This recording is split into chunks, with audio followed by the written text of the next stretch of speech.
The only thing we have to do to be successful again, nothing is too late, is we have to engage ourselves with this book again. Every Muslim owns a Quran. I did mention last week, I believe that everyone have a Quran. If at home you have 4 in the family, at least 4 Quran.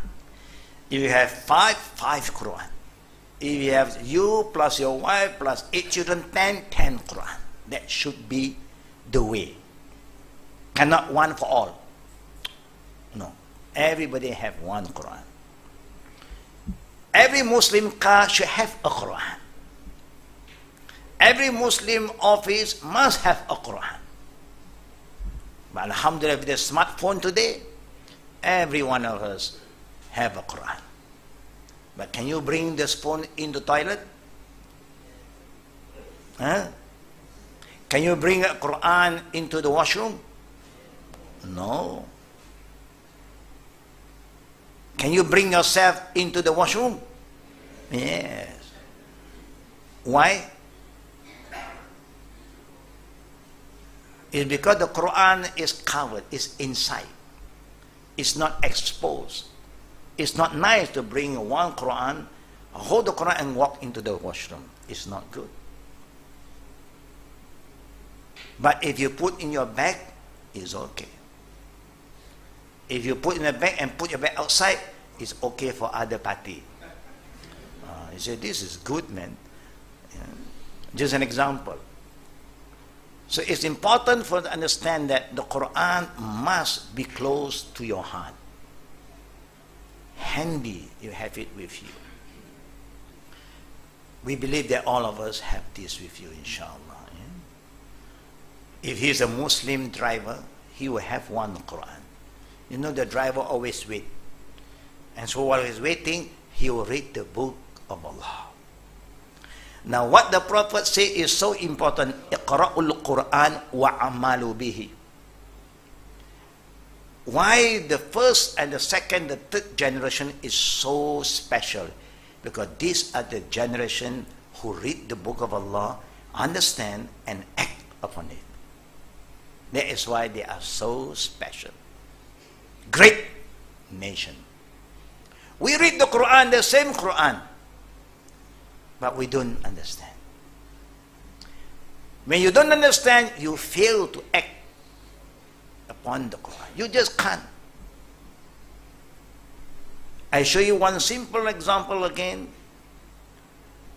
If you open the book of Allah Rabbul Alameen, if you open any hadith collection book from Bukhari, Muslim, Tirmizi, Abu Dawud, An-Nasa'i, Ibn Majah, the 6 known Kutub al-Sittah in the field of hadith, you will come across every scholar of hadith will compile the first chapter is about Iman.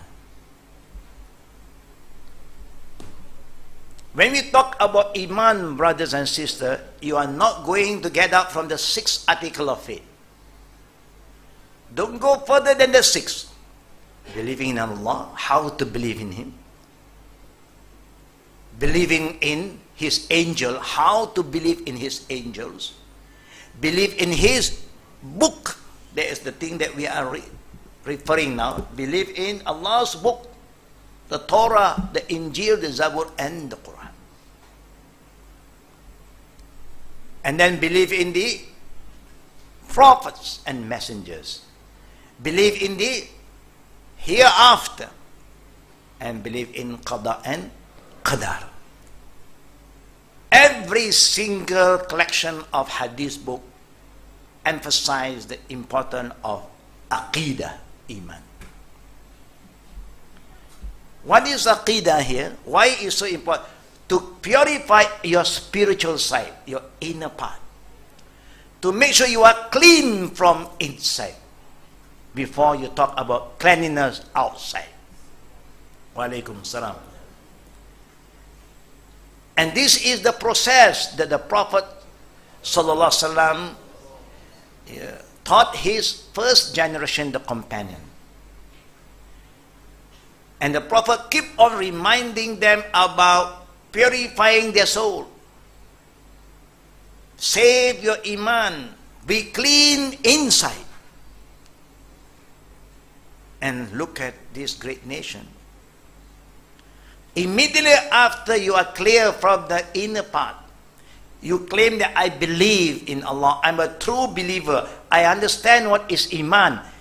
The minute you declare that you understand what is iman, the second thing comes in smoothly. No excuse anymore. Automatically, you display your iman. Through what?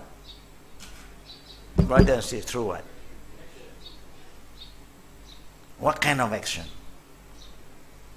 We are all action-oriented, very active. Active in doing what?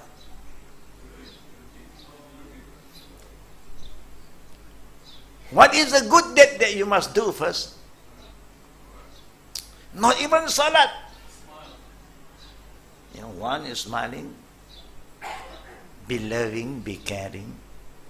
But if you open the book of Hadith, Bukhari, Muslim, immediately after you state, my iman is okay.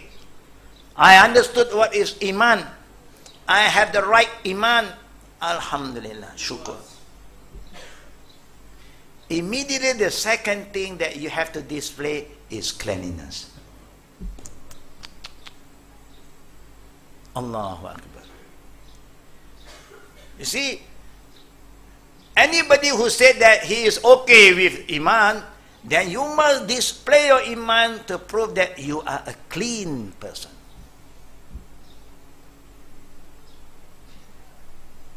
Cleanliness is part of iman. Nazafa min al-iman. Even when you want to perform prayer, brother and sister, your prayer depends on your cleanliness. Your cleanliness is the key of the prayer, and the prayer is the key to paradise. See how Islam organized a person, discipline them from very young. Now, for young people to learn about iman is very difficult. It's easy to tell our young children Allah exists. Where? Up there. I don't see, but He see you. You don't see, but He see you. And He hear you. He know what you are doing. Now reinforce the attribute of Allah. So now the children, wherever they go, when the mother is not there, the father, he still remember, oh, Allah see me. My mother have informed me, Allah see me. My dad said, Allah see me. And then, by that kind of feeling, we hope that he disciplined himself. He don't do something in front of you, behind you he do another thing. Because he had that consciousness, Allah sees him. Now we don't have that understanding. That's why we have a lot of problems. That's why there's a lot of corruption. And corruption become norm. It's a way of life today. Not Islam is a way of life. Corruption is a way of life. May Allah forgive us for the sin that we have committed. Cleanliness is so important. But until now, brothers and sisters, we have seen whether the old mother, the grandmother, or the young mother, we fail to discipline this to our children. Our children become very messy because we love messiness. We entertain all these dirty things. And that's why we cannot set a good example. People may say, why you are so particular about that? Why you are so particular? Because Allah said so. The Prophet remind us about cleanliness. It's just that if your house is dirty and the guest is coming, do you think the guest would like to sit in that house, in that environment? No. They may stand. But if the environment is clean, everybody will love it. When you come to this hall, is the hall clean? When you walk into this area, is the area here clean? Example, just an example. Do you think that there are angels who come and do this cleaning up? Every Sunday you come, everything is clean. Oh, there are angels? No angels. Because we love cleanliness. We have to do something. But it will be easier for everybody if everybody have that same spirit. And cleanliness is easy to discipline to the children when they are young. Each time they drop something, pick it up. Each time they dirty anything, clean it. You can do that. Why, if the Japanese children can be so clean, how can the Muslim children cannot be clean? And we have a religion that's so pure and so clean. It's because we don't bother about it. Can you say that, oh, my iman is okay, cleanliness is not important? Can you say that? You can say that, of course. We have people who highlight this important discipline, then people say, what is more important? Just people were checking about putting your slipper, your shoes, organize your shoe, put it nicely before you go to the mosque. But how can? Today all the mosques, alhamdulillah, they have all the place for you to put your slipper. You see the slipper only Allah knows. What can we do? You ask them, what is more important? Praying is more important. Also, the slipper is more important. Wow. Very smart argument. Most important is both. So that anybody who come to see the mosque, wow, the Muslim are great people. Look at them. So disciplined, so well behaved, so organized. But today, what I also can't do anything. Every Jumat, I got to step on many sandals before I reach the mosque. I think we love this. Maybe what we have a belief that people get special reward for doing that. Stepping on your shoes, stepping on your slippers, We don't know what to do. Do you think we can organize that, brother and sister? Do you think you can do that? Yes. If you start to believe into yourself that, put that kind of belief that that is part of my iman, you can do it.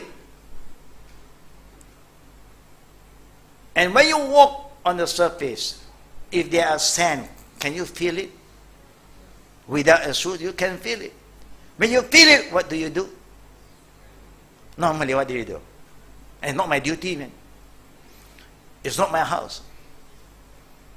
I don't care. I just walk. Something is wrong with your iman. Because the iman will give you that strong signal. Iman is very healthy. Something that's living. If there's something wrong, it will signal you immediately. You will react. Then you try to make it clean again. That's how we react. Iman is full of action. Iman is not something that is dead, no. It's something living. And that's why Iman only gets stronger when you always remember what you must do. And that's why the Prophet said, "Allazina yazkurun Allah wa la yazkurun al-hayyul mayyit." People who remember Allah, what Allah said in the Quran, what Allah wants you to do, and people who do not remember is like a living and a dead person. Whether you have a living iman or a dead iman, don't feel anything. We can say 1,000 times. The Quran remind you 1,000 times. Sign is everywhere to me. I see nothing, I hear nothing. I come in like Miss Pink Panther, I will leave like Miss Pink Panther.